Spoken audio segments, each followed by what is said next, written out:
topics and opinions expressed in the following show are solely those of the host and their guests and not those of W4CY Radio, its employees, or affiliates. We make no recommendations or endorsements for radio show programs, services, or products mentioned on air or on our web. No liability, explicit or implied, shall be extended to W4CY Radio or its employees or affiliates. Any questions or comments should be directed to those show hosts. Thank you for choosing W4CY Radio.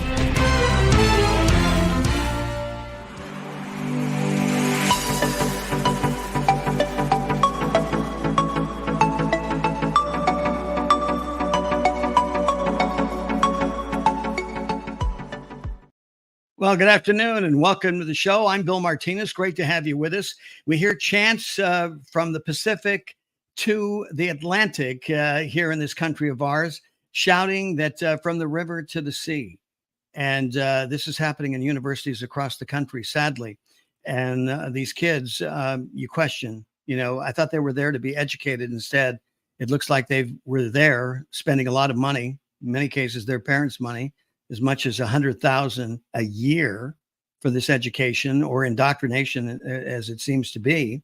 The kids are influenced by, the professors and their peers on campus shouting, "I'm Hamas," and from the river to the sea, and somehow ignorantly, or they're just so ideologically fixed away from the truth, they don't understand what they're shouting is the very thing that they're disclaiming, and that is genocide. That's what that means. Plus, on top of that, what they fail to acknowledge and understand is right now it's Israel. But the same people there, Hamas and the terrorists, Hezbollah, the Houthis, Iran, these rabble-rousing Arab nations that are attacking Israel, that want Israel removed from the face of the earth, their second target is the United States of America, okay? And these universities seem to be totally oblivious to that real world concept. And so the question is, where is the leadership on all points, from the Oval Office down throughout these universities? What is missing is leadership. With us right now to talk about this is the co-author of Dissidently Speaking. His name is Brent Hamachek, and he says, change the words, change the war. He's the vice president and associate publisher for Human Events Media Group. Brent, welcome to the show. Good to have you with us. It's good to be here. Thanks so much for having me, Bill. It's a real privilege. Well, I got to tell you, the timing of your book, some people might think you were, looking into some prophetic revelation of a ball of some sort that, it just seemed that it was perfect timing in light of what's happening in our culture today. Well, thank you for that. One of the things that's fun is that as I traveled around and talked about the book and then been asked questions about current events along the way, is that I actually stop and realize just how much ground is covered in this book. And the reason that I've covered so much ground in it, or it appears to, is because it is a book of ideas and it's a book of philosophy.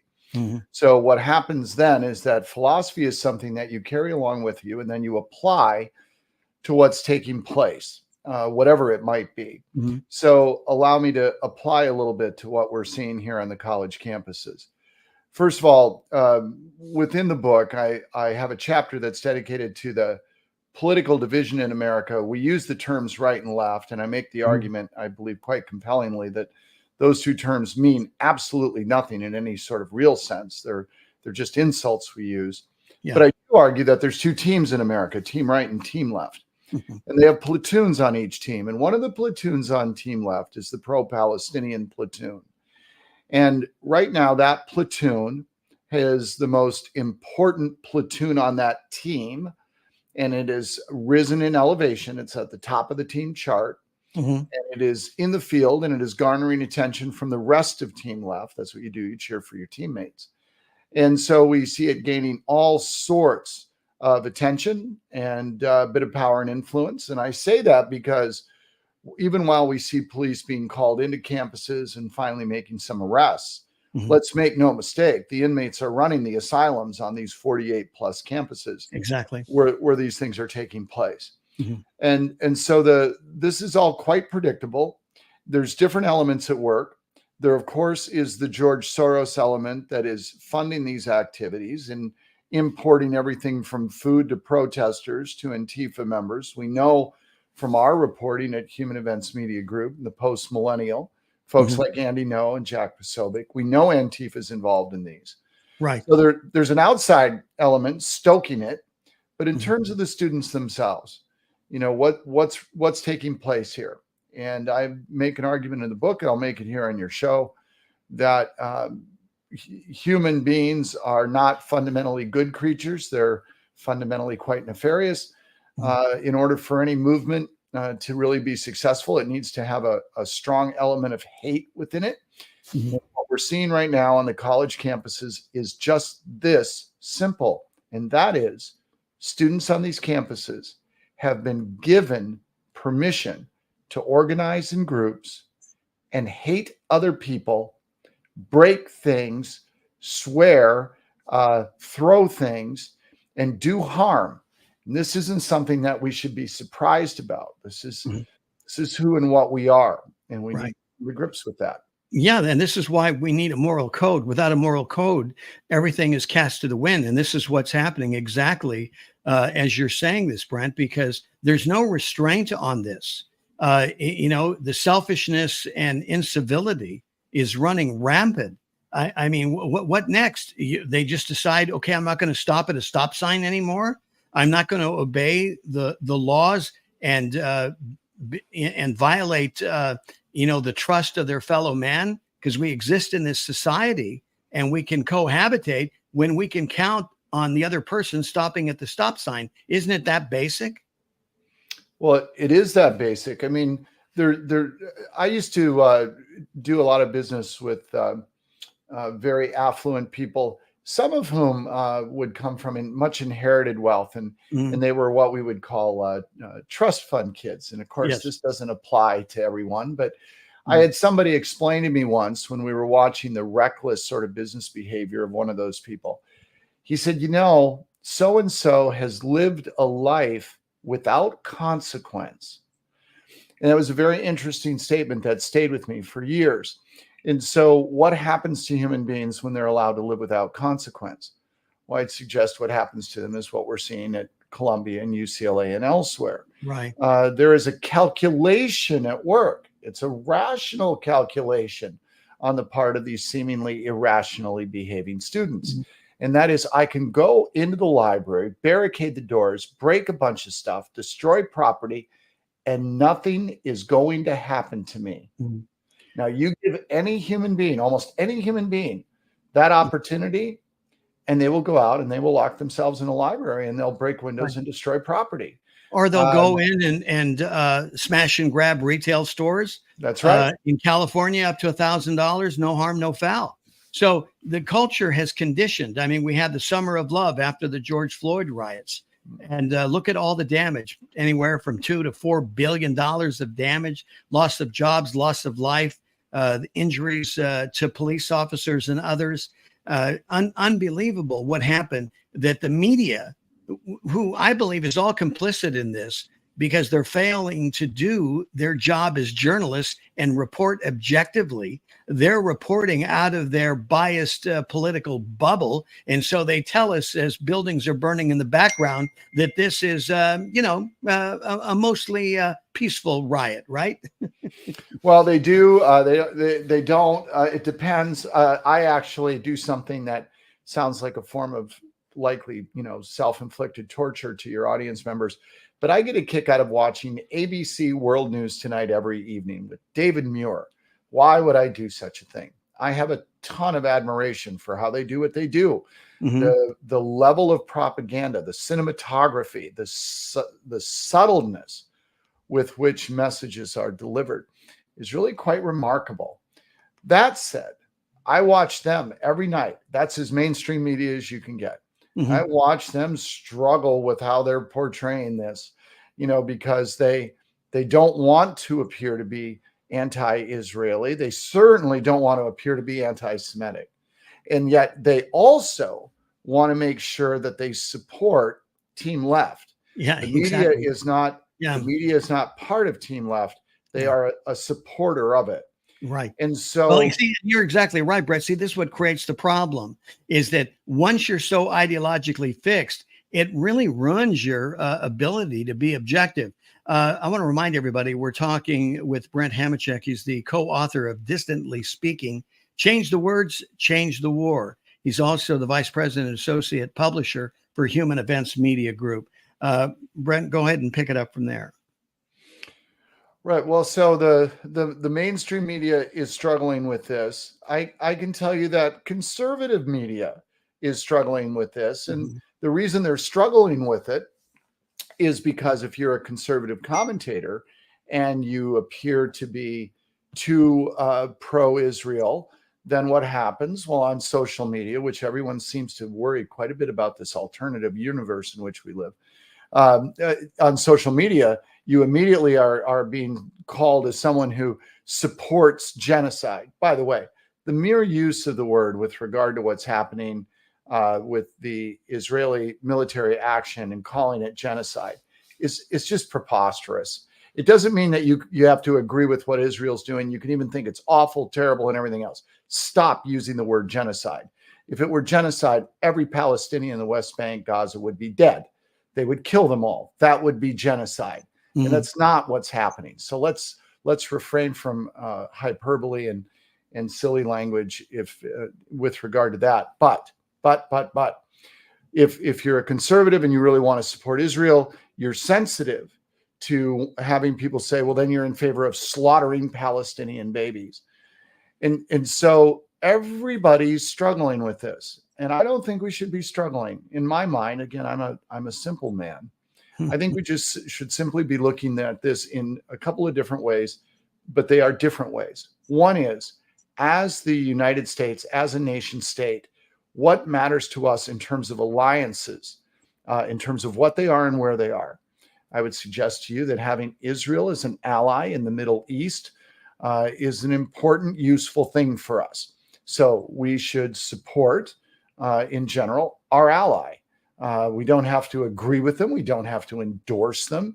But the last time I checked, we fought alongside Stalin. Israel's not Stalin. Right. And so from an alliance standpoint, Israel should matter to us. As to the rest of it, let's be clear, the problem in the Middle East is not solvable. It can never be solved. There is no solution to this. So all you'll ever be able to do is quell it for a while, have periods of peace and tranquility. It's only been going on for thousands of years, right, Brent? That's right. So we can't solve it. And if we want to start to talk about, what about the human cost? What about what to do in terms of humanitarian things and other things? That is a separate conversation. And I think it's a reasonable one for people to have. But so long as everybody realizes going in, they can't solve the problem. That's the one mistake that you can make that would be fatal. There is no solution to this. Yeah, exactly. Well, but meanwhile, you have people that do not have a grasp of history, including our U.S. government, that continues to interfere in the Middle East. I mean, like right now, I mean, you have Biden, the president of the United States, calling for a regime change in Israel when they're in the middle of a war. Really? I mean, that's insane. Well, of course, it might be to distract attention from the fact that many people are calling for regime change within his own administration. Were it not for him happening to be president of the United States, it's very difficult to take anything Joe Biden says seriously. Clearly suffering from dementia. That's not a debatable fact. That's obvious to anyone who's ever had a family member experience it. So at this point in time, he always was a bad guy. Now he's a bad guy with a deteriorating mind. Not a great combination in terms of who we listen to or how we take them seriously. But the United States overall would do well to remember that we need allies. We don't need surrogates per se. We don't need countries to be exact clones of either what it is we are or what we perceive ourselves to be. We're hardly saintly in our own behavior. Right. But we do need allies. Mhm. And the suggestion that someone in or anywhere around Israel would replace Israel as that Middle East ally is, well, I mean, that's just sort of an ignorant presumption. So we do well to protect and preserve our ally, all the while attempting to bring some sort of halt to regular good old-fashioned human suffering as best we can. Right. But preserving our ally is what's in our fundamental interest and what has to come first. Well, Brent, for me, I look at what's going on and it's like we've lost sense of our mission. Who is America these days? Marco Rubio said, I believe in the 2016 election campaign when he's running for president, he said that we're in a position now where our allies no longer trust us and our enemies no longer fear us. That's because I believe we've lost sense of mission. We've disconnected from two very important documents, those founding documents, the Declaration of Independence and our Constitution. And when you lose sight of that and the foundation of your being, and as you say, the American idea, then who is America? I can say this without much question or doubt whatsoever. I can say this, that the international community knows Joe Biden. Well, yes, they do. They know him for better and mostly worse. There's no question about that. Look, I make the argument in the book that the United States, since World War II, is the most failed nation of consequence in foreign policy in all of human history. Doesn't mean they're the most failed. That means they're the most failed of consequence. We have done virtually everything wrong since the end of World War II. And to the extent that we've done anything right, like forcing the collapse of the Soviet Union, we had help.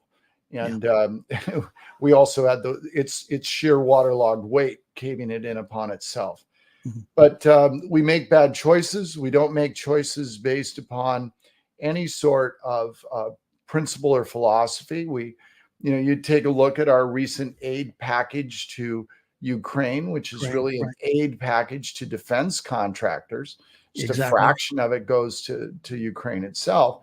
You say, what are we doing here? Well, I think I've got this figured out. I don't think it's complicated. I think the politicians just spent a lot of money with defense contractors so they can make money, so that they can donate money back to those same politicians. I think I've got that right. Exactly. That's how the wheels on the bus go round and round, Brent. Right. That's right. And if that sounds cynical to people, it's not. It's a function of critical thinking and observation. Yes. I'm not a cynic in the least, but I am realistic. And the people we have had in Washington for decades now have had very little concern for the United States and its primary interests, and even less so for worrying about the impact of what we do internationally, just so long as for a while we can make a little bit of money in terms of doing it. A little bit. I mean, we're talking lots of money. We're $35 trillion in debt, and they keep going to the Treasury, and the Democrats need votes. So, this is the machine, as you said. It doesn't take a genius. It just takes somebody who asks the right questions. And as people of faith know, you will know them by the fruit. So look at the fruit of the tree and you see what's being fed. And it is this industrial complex that Eisenhower warned us about. But it seems that it's not only just the military industrial complex. Everything is turned into an industrial complex, whether it's, the Green New Deal, whether it's the educational system that we have, the failed educational system, right on down. The entire bureaucracy has become a, kind of a growing blob of its own, just chewing up everything in its way. And meanwhile, the American people think that we're still being controlled by the Constitution. Right. I think one of the hardest things for people to understand and accept is that the American economic model, our system right now, is a very classical fascist system. So we have a very large centralized government that has managed over time through regulation and through various acts of legislative favoritism to create very large companies in all the key silos. So we have large, powerful players. One example is, go ahead and Google the number of banks that existed 20 years ago versus today, and then Google prior to Dodd-Frank. Yeah, exactly. Yeah, and then Google the concentration of wealth within those banks. So what does this mean? We have a very strong central government that is able to partner with very large corporate players in all key industries and act in unison to plan, manage, and oversee political, economic, and social activity. That's a fascist model. That's right out of Mussolini's Italy. You're exactly right. So we have a fascist national model now in terms of economic and political activity. And that's a hard thing for people to understand, right? They just, well, of course we don't. We have a free market. We have a republic. We have, look at how the structure is formed and how it's operating. Exactly. It's kind of crept in on us, hasn't it, Brent? It has, and it's crept in over what I argue in the book. I give a 100+ year timeline and a number of key events that have taken place, different threads that have run that come together at this point. What is happening though, we don't live in a linear world. And so it's not as though this has been happening by 1 degree a year for 100 years. It happens in spurts. And at this moment in time, it's been happening at an increasing rate. No question. And we've especially seen that since 2020. Yeah. Well, I think, Barack Obama introduced it. He said, get ready for the fundamental transformation of America. And 8 years of, some transformation, a little break there because we had Donald Trump in the middle. And then Joe Biden has come back with a vengeance. He has. And one of the things that's interesting, though, about Donald Trump's presidency, and it's neither to applaud it or condemn it, it is to say this. People, it makes sense. I understand why you say we'd have sort of a 4-year break, but I would just simply ask the question thoughtfully, did we? So federal bureaucracy grew. We had the start of the pandemic under it, and we had all the Trump administration decisions that were made along the way inside of that are far more than questionable. And they were at the moment, not just in hindsight.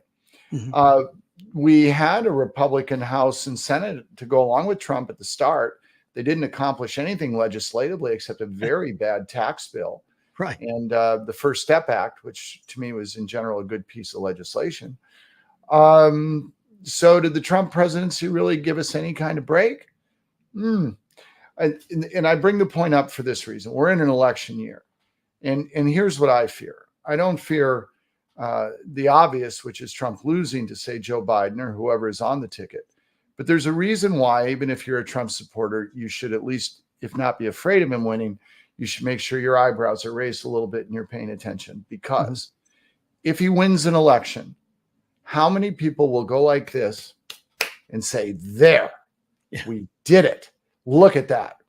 And then they'll put all their toys down and they'll go home and they'll rest.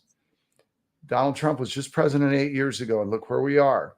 So if he's reelected, remember, he'll be a lame duck the day he takes office. He will not have 60 votes in the Senate, so he won't be able to do much legislatively. And the other side is not going to go away.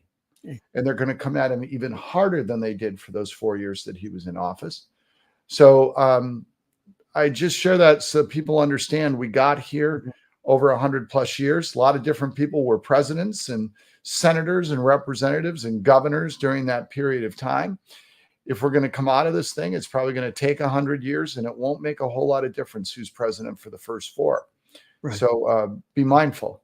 Yeah, without a doubt. We're talking with Brent Hamachek. He is the co-author of Dissidently Speaking, Change the Words, Change the War.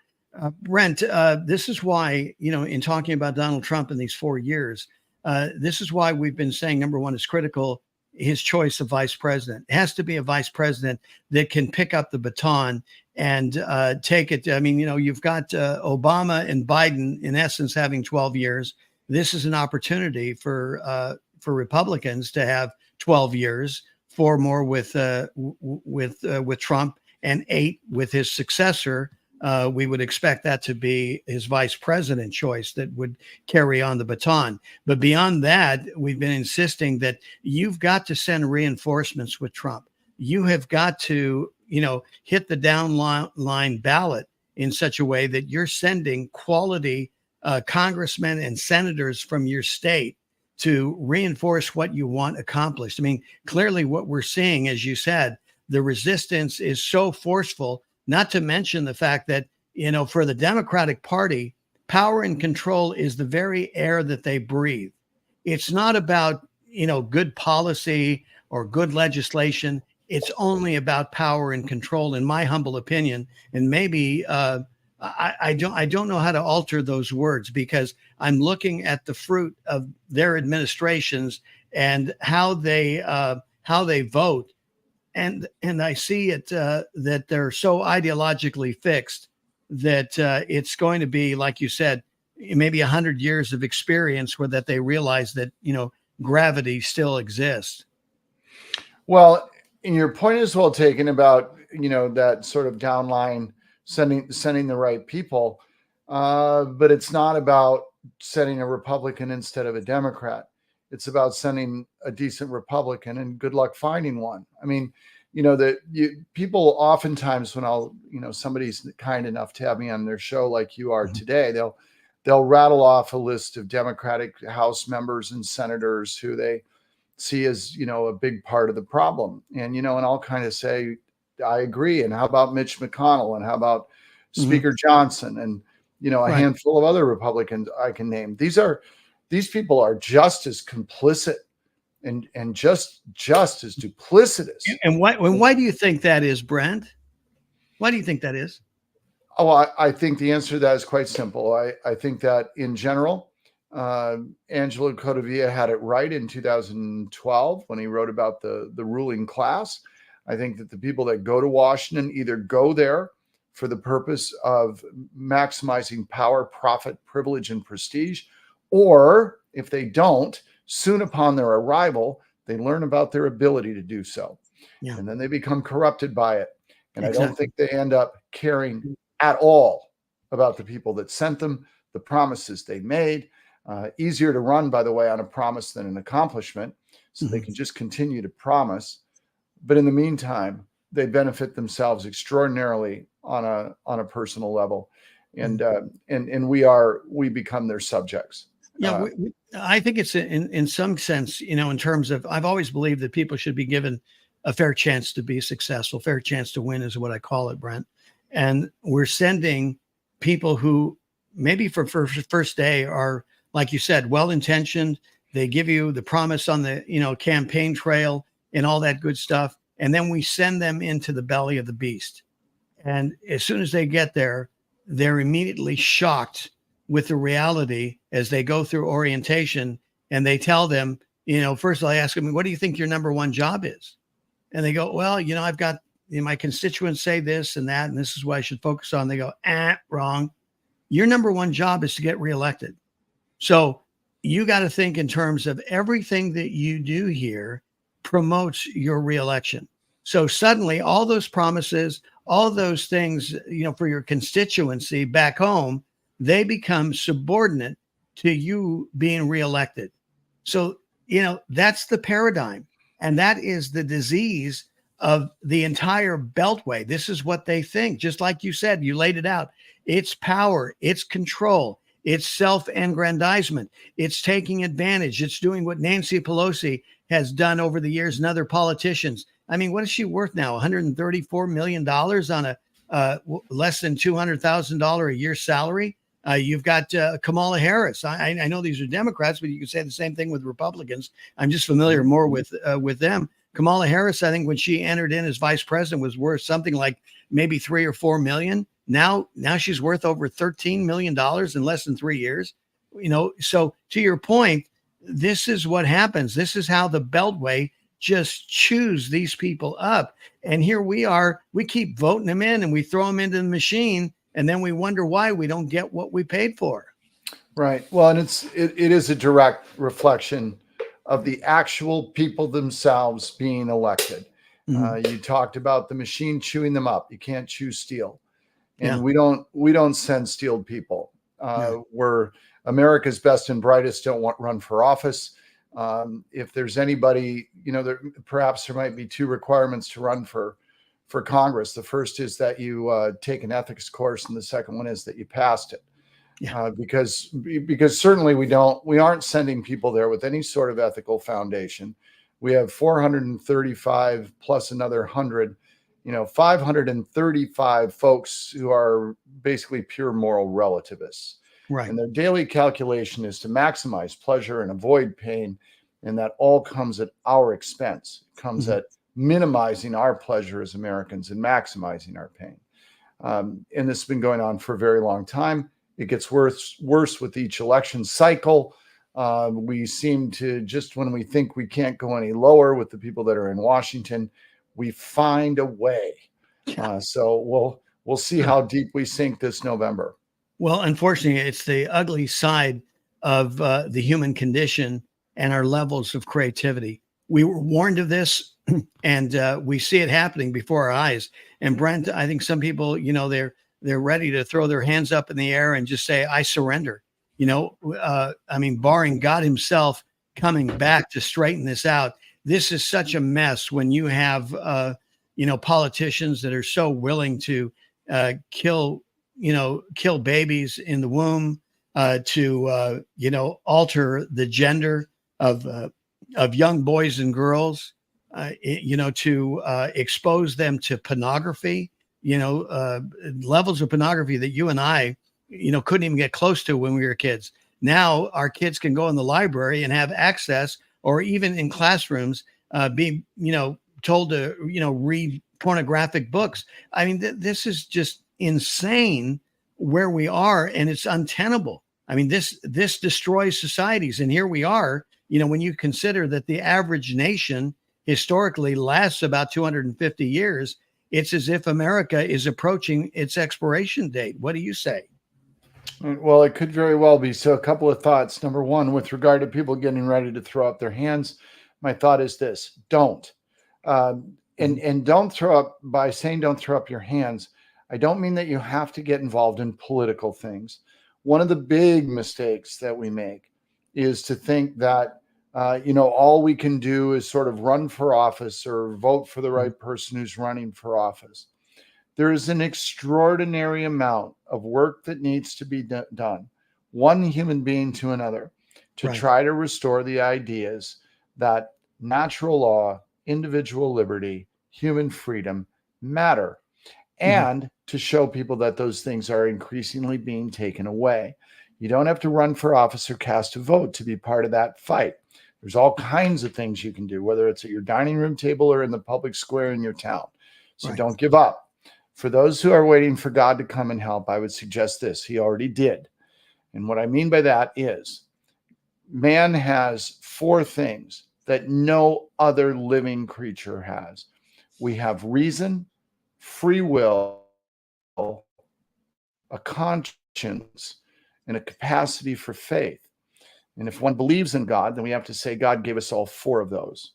And if God gave us all four of those, perhaps God already showed up. And it is up to us not to wait for him to do something. It is up to us to use the gifts that were already given to us by him and use them ourselves and do something. Something to contemplate, I guess. Said. No, well said. I think it's spot on, Brent. What you're saying here, because, if it's going to happen, it's got to be up to you and me, the man in the mirror. And as you say, it starts at home. I mean, look at the level of fatherlessness that exists in our country today, and what kind of effect that's had. Parents now are starting to rise up and be proactive, and parent teachers organizations, PTAs, around the country, realizing after COVID, how our kids were being indoctrinated, things that they were being exposed to. These gender option bathrooms that have put young girls into serious, vulnerable, and dangerous consequences. This has really gotten out of hand. So families have got to, that's the strength of any kind of society and culture, is we've got to, build up the family. So it starts at home.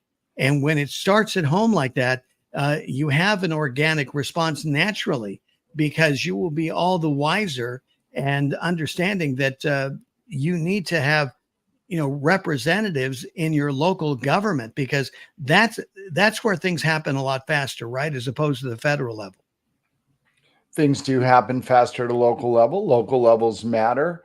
For anybody in your audience that is of the opinion that the 2020 election was either stolen at a maximum or interfered with at a minimum, I would suggest that all of that interference couldn't have taken place were it not for the presence of people who wanted to interfere with that election at the local level, precinct by precinct. And so getting involved in local politics is a really good idea. Local public service, one of the curses, and it's a true curse, of 24-hour national cable news is that it makes us bored with small ball.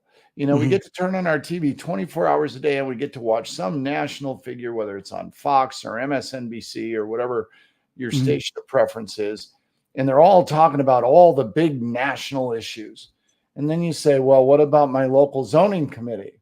Well, that's not very glamorous. They don't talk about that on Fox News.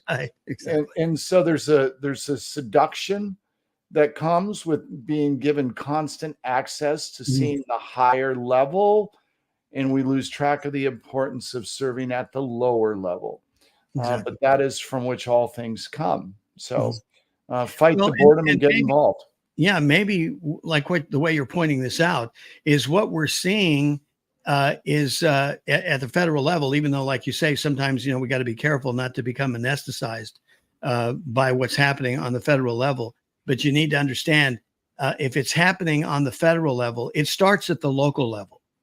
So you got to just pull it back and say, okay, it might be boring and irrelevant for me to see what's happening on a federal level, but you need to ask yourself the next question is, how did it get there?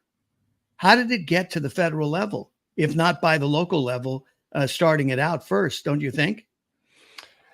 That's very true. And let me just build on that to share what I believe is the hardest point about trying to reverse what we see going on in the country. So as human beings, we have some things that are sort of natural to us. First of all, we like to know where things start. Where did this start? And we like to know where's it going to end, right? And then we also like to think that almost all the things that will really ever matter in human history are going to happen in our lifetime, that it is in our life that the big moments take place. And it doesn't mean we necessarily believe it will. It's that we hope for it, right? This importance. So why do I bring this up? People have to understand that if they get in the fight today and they're over the age of, 7, the likelihood that they're going to live to see the kind of America they'd like to see, one built on notions of individual liberty and self-governance, self-reliance, and so on, the odds that they're going to live to see it happen are very remote, because it's going to be a generational struggle. Exactly. And so if you want to get into this, you're not going to be able to see the ending. It's not that easy to see where it all began, because it didn't begin in one place.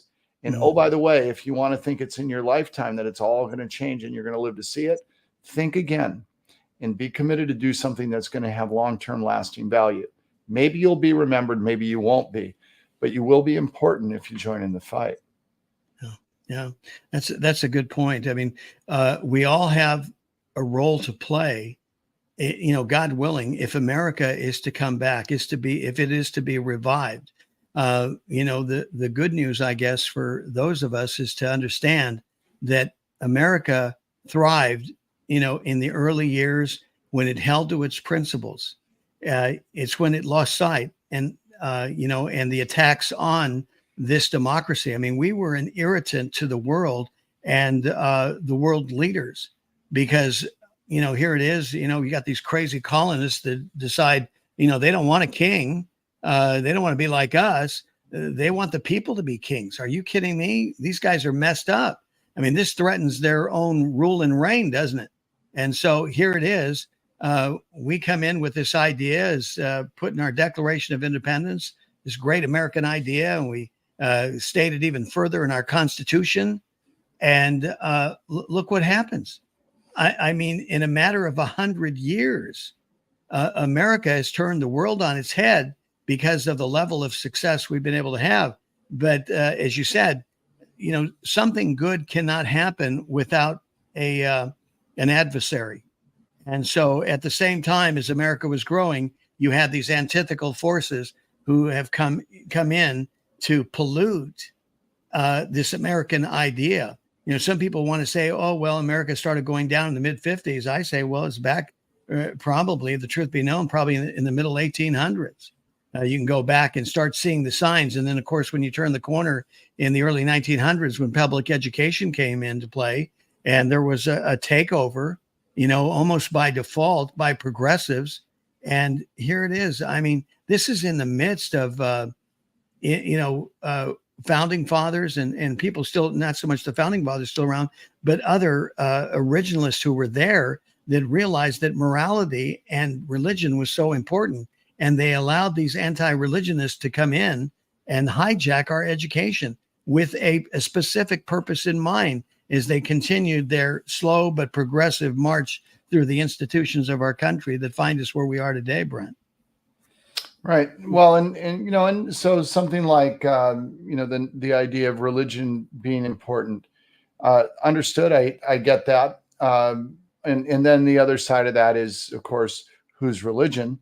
I'd make an argument, for example, that the Puritans, while they had a wonderful work ethic, and you can point to the great things they did to help build the country foundationally in terms of their moral behavior, these people were certainly their leadership and many of their regular members. They were, the word despicable comes to mind. I mean, their punishment practices, the well-known hanging of witches and all these other things. I mean, the Puritans were despicable. I wouldn't want to live in a Puritan America where we were filled with their religion, because I think their religion was sort of corrupt and awful. The point of it all is that regardless of your notion or concept of faith, what has to go with it is a deep and abiding belief in self-reliance and individual determination and liberty.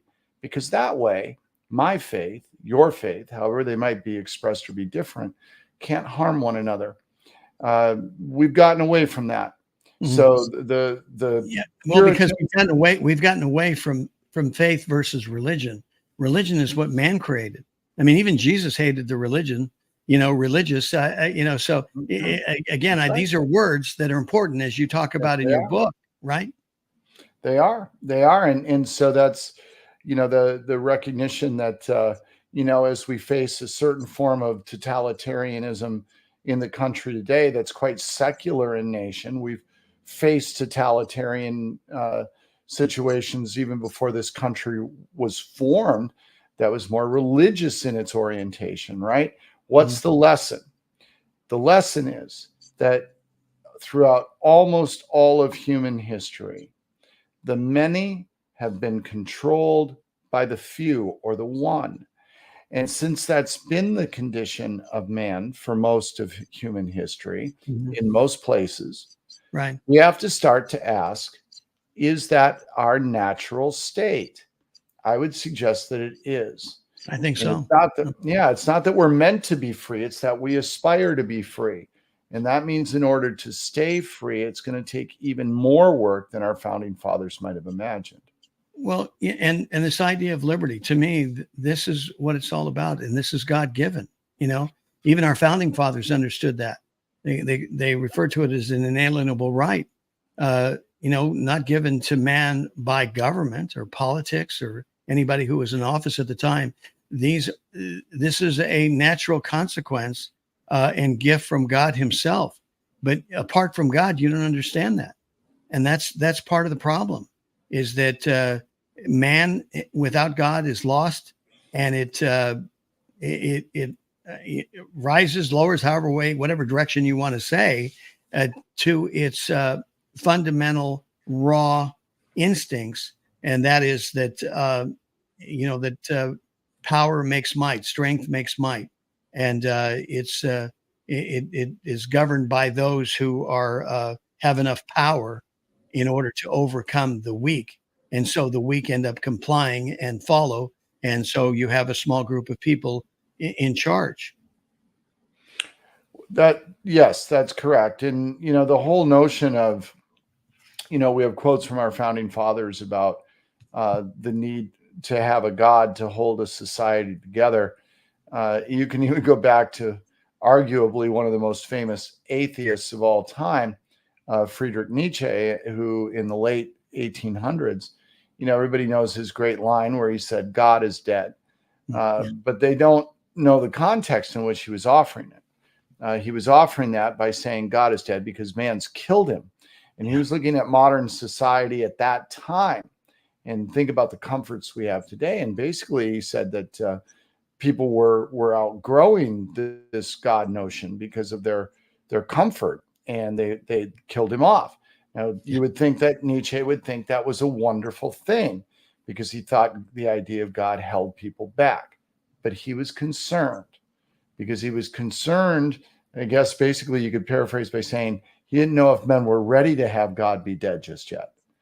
And the point of it is, absent some sort of belief in a power greater than ourselves, we're sort of right back to where we started this conversation a while ago about consequence. Exactly. If you remove the idea of consequence from people, how will they behave? For some people, consequence is fear of a bankruptcy. For some of them, it's fear of imprisonment. For some of them, it might be fear of eternal damnation. That's a big one. And when you start to remove that fear of that consequence from people, then you could say perhaps quite literally and metaphorically, all hell breaks loose. Exactly. Brent Hamachek is with us, co-author of the book, Dissidently Speaking, Change the Words, Change the War. Brent is also the vice president and associate publisher for Human Events Media Group. Brent, we got a couple of minutes left. I'm going to turn it over to you, let you summarize the book, how people can get their hands on the book, and how we can change our words and change the war. Sure, I appreciate that. First of all, the book title and subtitle, I can't take any credit for. It comes from my dear friend and colleague, Felissa Blajek, who designed the cover. I joke that it's the first book that'll ever sell 1 million copies and no one will read it because they'll buy it for table art. It's so clever. Yeah. But you can go to dissidentlyspeaking.com and you can tap through. The book's available in all 4 formats, including audio. All of the proceeds of the book go to support Bridge Charities and the Common Ground Campus program that Felissa designed and that the two of us support and work at. Mm-hmm. And what we're trying to do is work with young people to help them learn how to engage others constructively and how to think critically and skeptically. We're playing the long game. We're investing our time and talent and treasure in working with people that have something that at my age I don't have. They have a future. I have a past, and what time is it? But these young people have a future, and so we're trying to help shape the way they approach issues and others for the next 70 years of their lives. Exactly. So when you buy a book, I like to say that you're doing a good work. It might not be a good read, but it definitely is a good work. So those are my thoughts. Well, I can say it is a good read. It's provocative where it needs to be provocative. It causes you to think critically, something that's been missing, and hopefully, what this will do for those that read your book, Brent, that it will cause them to be, more compassionate and less emotional and less reactive, to be a better listener. I think we're better people as we listen better, don't you?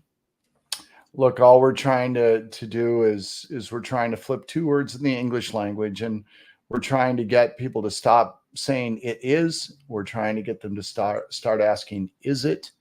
We're trying to get them to understand that the 2 most powerful people in the history of Western civilization were Socrates and Jesus Christ. They had 2 things in common. They both died for their advocacy. That's a tragedy, but they also change the course of history by asking questions.